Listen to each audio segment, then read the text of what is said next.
Olá, galera do sétimo ano, sejam bem-vindos a mais uma aula de História. E o nosso conteúdo de hoje é sobre a Reforma Protestante e a divisão da cristandade europeia. Vocês viram em conteúdos anteriores as mudanças nas relações culturais, econômicas, políticas e hoje, a partir de hoje, vocês verão as mudanças no âmbito religioso. Isso mesmo. Vocês acham mesmo que a passagem da Idade Média para a Idade Moderna iria modificar pensamentos culturais, pensamentos políticos, pensamentos de organização de uma sociedade e não iria mudar o pensamento religioso? Obviamente que iria ter algumas mudanças. Então fiquem aí até o final, que o tema de hoje é bastante interessante. Apesar da Reforma Protestante ter o seu ponto de partida no universo religioso, é importante falar para vocês que a Reforma Protestante não se limita somente à religiosidade.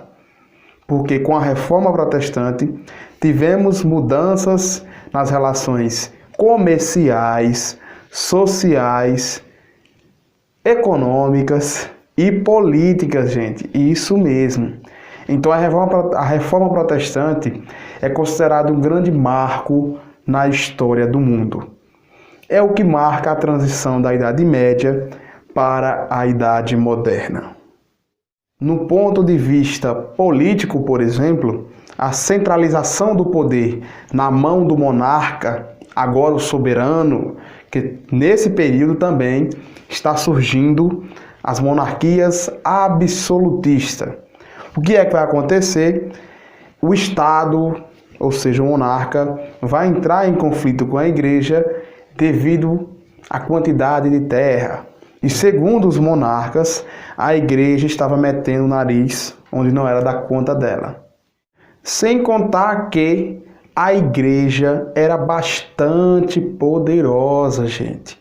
Muitas e muitas terras.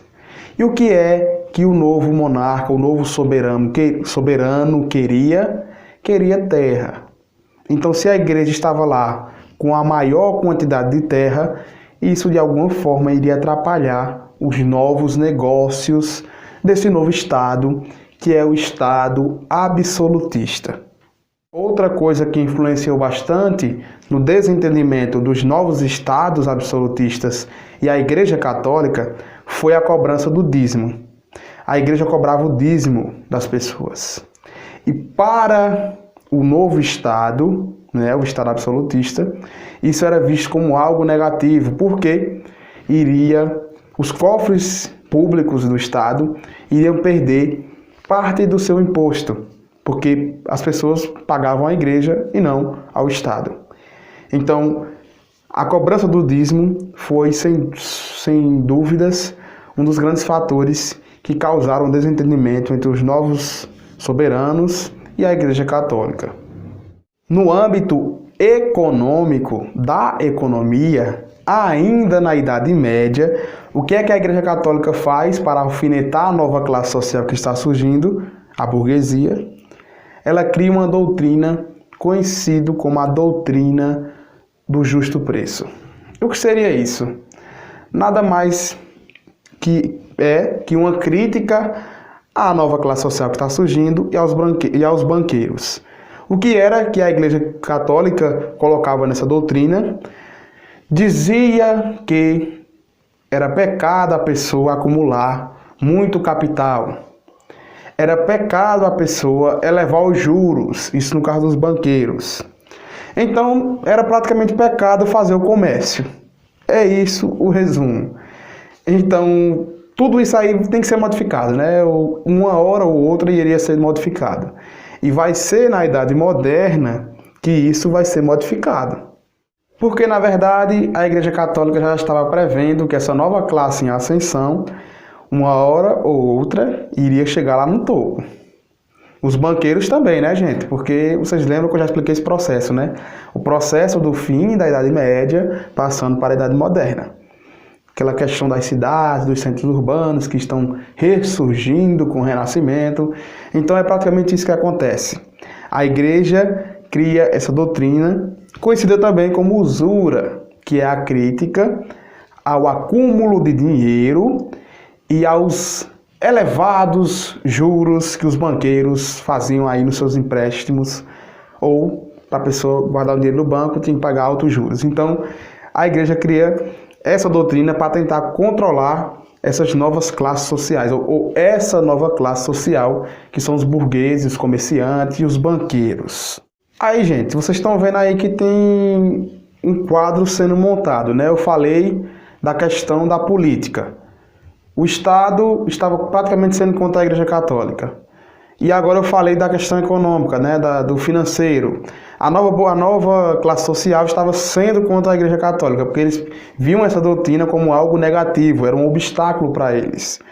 Porque eles queriam crescer, eles queriam lucro. Então, essa questão da doutrina da Igreja Católica em relação às práticas mercantis tornou um obstáculo contra a burguesia. Então, setores da burguesia começam, né, a querer uma nova forma religiosa, ou não querendo quebrar com o cristianismo, mas sim uma nova visão do cristianismo, na qual as práticas mercantis do comércio, dos bancos, deveriam ser consideradas algo importante e santo.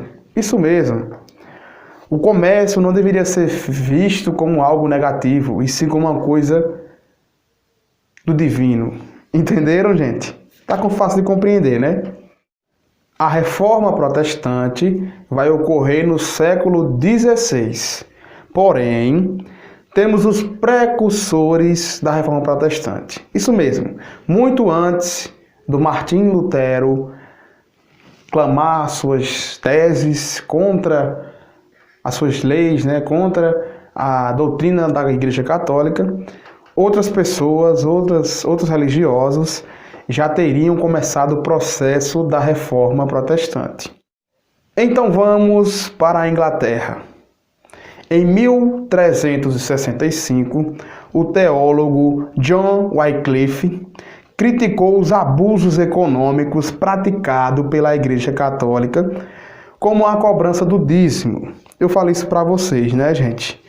Então, o que é que ele vai fazer? Ele vai traduzir a Bíblia do latim, que era o idioma, né, a linguagem oficial da Igreja Católica, para o inglês. É uma das grandes transformações que ele vai fazer, traduzir a Bíblia do latim para o inglês. E tu acha que as críticas do cara ficou só para aí? Não. O cara criticou o despreparo dos sacerdotes e o acúmulo de riquezas por parte da igreja. A igreja cria uma doutrina, vocês viram que eu falei isso, né? A igreja cria uma doutrina criticando as pessoas que acumulassem dinheiro. Porém, a própria igreja, ela acumulava dinheiro, acumulava terra e cobrava o dízimo, que é um juros alto em cima da fé das pessoas. É praticamente isso, gente. O dízimo era muito diferente do dízimo que é cobrado hoje nas igrejas. É importante eu falar isso para vocês. Porque muita gente pode falar, mas um dízimo, tem pessoas que pagam R$10. Não. Na época as pessoas tinham que pagar muito dinheiro à igreja. A igreja cobrava muito dinheiro, muito mesmo. Quando eu falo muito, é muito mesmo. Do nada, a igreja olha para esse cara e diz, peraí, esse cara está criticando a gente, vamos executá-lo, vamos matar ele. Só que o Estado inglês disse, não, ninguém vai matar ninguém aqui no meu estado, quem manda aqui somos nós. Foi isso que aconteceu. Ele plantou aí a sementinha, né, contra a Igreja Católica e conseguiu sobreviver. Não, claro que hoje em dia ele está morto, né, gente? Mas ele conseguiu não ser executado, como é o caso do próximo precursor que eu vou falar para vocês, que ele foi executado.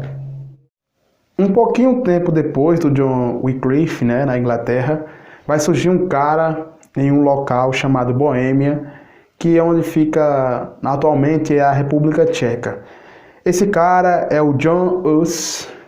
O John Hus era um tcheco, né? Ele vai Ele pregava um nacionalismo forte. O que é que ele pregava também? Ele pregava e, na verdade, ele criticou a autoridade papal. Ele era contra essa santidade, de ver o Papa como se fosse o Deus na Terra. Então ele era contra isso e ele criticou isso um tempo depois, né? E ele afirmava que Jesus Cristo era o único, né, que ele deveria seguir, que as pessoas deveriam seguir. Na verdade, era Jesus Cristo, não a Igreja Católica. Outra coisa que o Hus vai fazer é praticar as cerimônias religiosas no tcheco. Porque as cerimônias religiosas do catolicismo eram feitas no latim. E ele vai revolucionar fazendo todas essas cerimônias em tcheco, que era a língua nacional, né? Então ele queria fazer as cerimônias, ele fez isso. E isso, ele teve influência, né, do John Wycliffe, da Inglaterra, e lá na República Tcheca, que não era República Tcheca, era Boêmia, ele ganhou vários adeptos, isso mesmo, um bocado de gente começou a olhar para ele, né, como uma pessoa diferente, que na verdade poderia ser daquela forma ali, que Jesus Cristo é o chefe, o evangelho, as leis, na verdade, né, que não deveria existir um órgão que acha que é o próprio Deus vivo aqui na Terra. Então era isso mais ou menos a ideia do John Hus. Só que diferente do John Wycliffe, o John Hus não teve proteção do Estado. O que é que vai acontecer com ele? A Igreja Católica vai mandar tocar fogo nele, isso mesmo. Porque quem era contra a Igreja Católica nessa época, quem fazia um chá, quem tinha plantas em casa, na verdade, era acusado de bruxaria, quem falava contra a Igreja Católica. Vamos tocar fogo, era assim, vamos tocar fogo, toca fogo. Bota lá na praça, toca fogo, era assim mais ou menos. Então ele foi queimado em 1415, foi morto em praça pública, todo mundo vendo ele sendo queimado, porque era assim, isso mesmo. Se vocês veem isso em algum filme, pode saber que é verdade, é isso mesmo. As pessoas eram queimadas vivas na praça pública, simplesmente por criticar a Igreja Católica. É isso aí, 7º ano. Essa foi a nossa aula de hoje. Eu espero muito que vocês tenham gostado. E a atividade de hoje será uma pesquisa. Vocês irão pesquisar um pouquinho sobre o John Wycliffe e o John Hus. E vai escrever um pequeno texto explicando um pouquinho dos pensamentos desses dois personagens da história, tá certo? Fiquem na paz e até a próxima semana.